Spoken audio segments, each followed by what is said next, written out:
Hey everyone, thanks for tuning in to another episode of Whiskey, Grits, and Honey. I'm here with my buddy Mike, and we are here to talk about his new podcast, his new brand that he's launching, Danville is Home and Welcome Home Danville, some of his endeavors and the way that he promotes the city, and some of his new projects. Mike, thanks for joining me today. Man, thank you for having me, man. And you let me walk in your house. You don't even know me. I mean, I could be scoping you out right now. I know, like it's a serial killer. You just sitting me right up, man. You help me out. Exactly.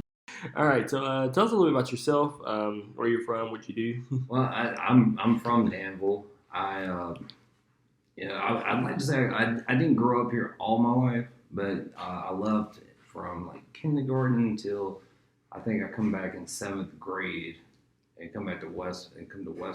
Cool. Working on the serial killer vibes. Yeah. I went away for a little while to come back. Yeah. But I'm gonna be honest with you, man. I've throughout the years, I've had this really mixed emotions when it comes to Danville because I don't think it has the best reputation, Yeah. And I'm getting off track. You go for it. You asked me about me. I am a maintenance technician. It's not a job that I hate. Yeah, that's the way I say it. People are like, you like that job? Well, I don't hate it. Yeah. Which I guess is a big plus. Yeah. But, married. I have a wonderful wife. Amazing, strong, blended family, 3 kids. Other than that, it's nothing spectacular about me. I like the podcast. Yeah. That's awesome. So tell us a little bit about your podcast, what it's about, what inspired it. So the podcast I'm working on, trying to make happen, and this is the first time I've ever talked to anybody about this, outside of somebody I might be interviewing or whatever. But it's called the Welcome Home Podcast, and it's just going to be a local podcast where I try to have people on that are just great people or out here in the community trying to make changes that are. I don't care if it's this little old lady at church that does some special each week for the people that are in church. But I was saying before, I don't think Danville has always had the best reputation, at least in my eyes. And it just kind of clicked with me that it can't be that. It can't, I'm not seeing something somewhere. And I think where that come from is I got up with this guy. We were trying to do some stuff together, and he hooked me up with this girl, and I think her name's Bri Edmonds. I cannot remember, but her name's Bri, and she was doing these poetry events. I know exactly what you're talking about. Relive. Yes. She was doing these poetry events, and I offered to come live stream it for her. So I think I did 2 or 3 for her, and then she had me live stream a Juneteenth event for her. Nice. But when I went to this poetry event, I was like, this is in Danville? This is all these amazing people in this one place this is happening in Danville. And I think that's probably where, me being man, maybe Danville's not this bad place I thought it was. Maybe I'm just not around the right people or right in the right atmosphere. It's here. I just don't know where to go and see it or meet these people or whatever. So I think that was probably the primary, the root to all of it, me wanting to do this. Nice. So that was kind of the clicking event. It was hold up, maybe I should shift my attitude towards the area. Yeah, I mean, I really think that it's really, really easy and just in life to focus on negative things. To see the negative in, it could be a city or a person or a community.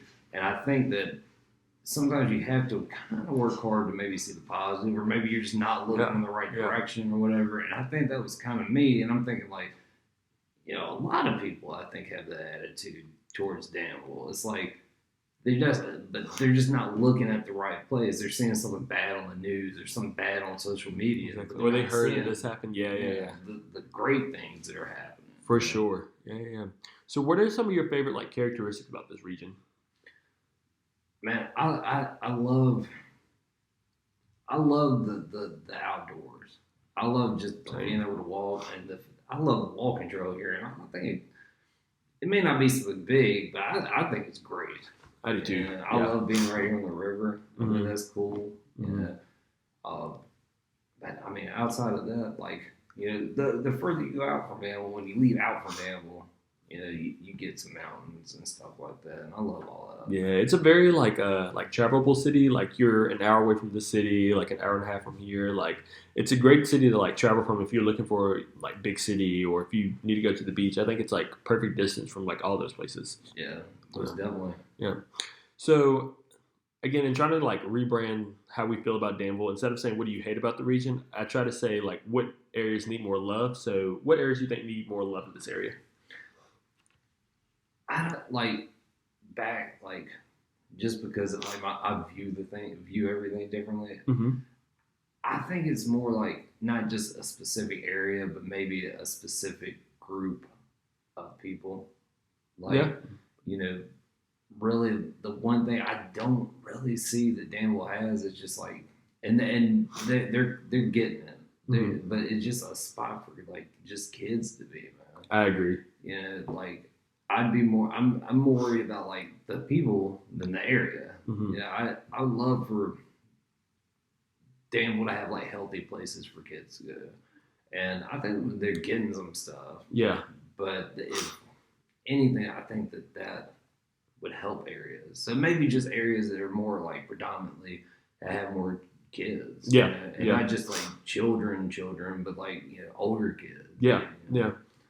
Yeah, I'd love to see that. Yeah, and in working with teenagers, I hear all the time. I'll ask them, "What are you doing this weekend?" They're like, "I don't know. There's nothing to do in Danville." So I completely agree with that point. And I love what you said, like healthy things to do, because I mean, sure they can get into like crime or like dangerous activities, but I think there needs to be more like productive things for teenagers to do to feel like that they're like making a difference. You know? Yes. Yeah. Cool. So, what are some of your favorite things to do and places to visit here? Man, like. I'm like, if I had like the first thing that popped in my head was probably the pavilion because I love live music. Mm-hmm. But I wish that they didn't predominantly have country music there. Every once in a while, I'll see something that's like, oh, I wish I had knew about that. I would have went. Like it seems like they don't promote unless it's country music, they don't promote it that well. I know. And it'll end up being like, oh, that's happening in like 2 days. I can't even plan for that. I know. Or it's like, oh, I've got something else planned. Like, can't do that, you know?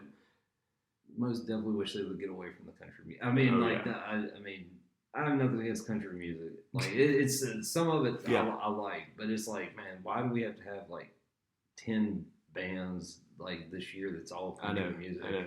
There are only like 2 other events that I know that go on here that like aren't like marketed to country music, and that's like Funk Fest and then the Rhythm and Blues Festival, like at the Pavilion. So, I think if we can like diversify some of that music and stuff, we can definitely attract more people to events and stuff. And I mean that goes right back to the kids too, man. Because like I'm not saying like country music, like young white kids love country music, but but it's still like not all of them do. Let's have something more diverse. Yeah, prime example like the Rock Fest that was here. Like I'm pretty sure like tons of teenagers would have loved that. Or if like we can get some like hip hop, like something else here that like kids will like gravitate to, that would definitely like shift some of the legs here. And I think the casino is supposed to have a music venue. Yeah, and I hope it does because that would most definitely, I think, solve that. Even if it was just older or up and coming groups or artists, it still would be way more diverse than the pavilion's been. I agree.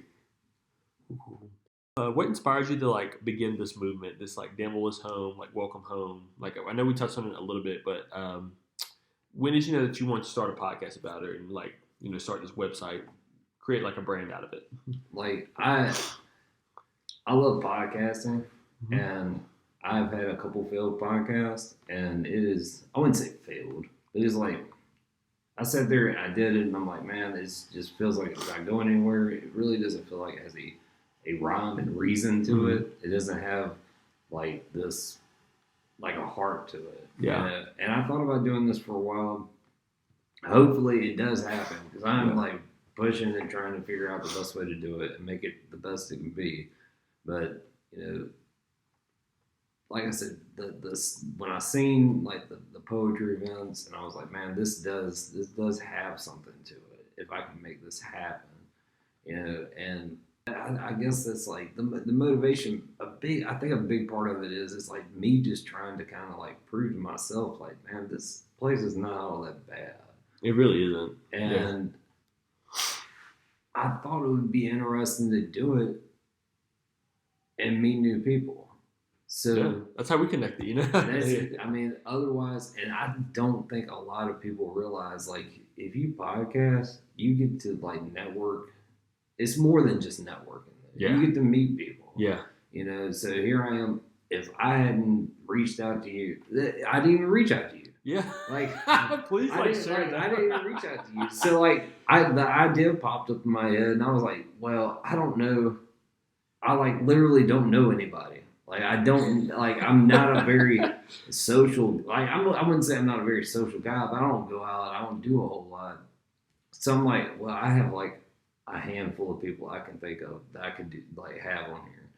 So I went on a Facebook group, and I think it was like Danville something. Like Facebook. living in Danville, something like that. Yeah. And I just posted like, and I don't remember exactly what I posted. But I posted something like, hey, I'm working on a project. I'm gonna try to interview people that are just like really great people out here in the community doing good things.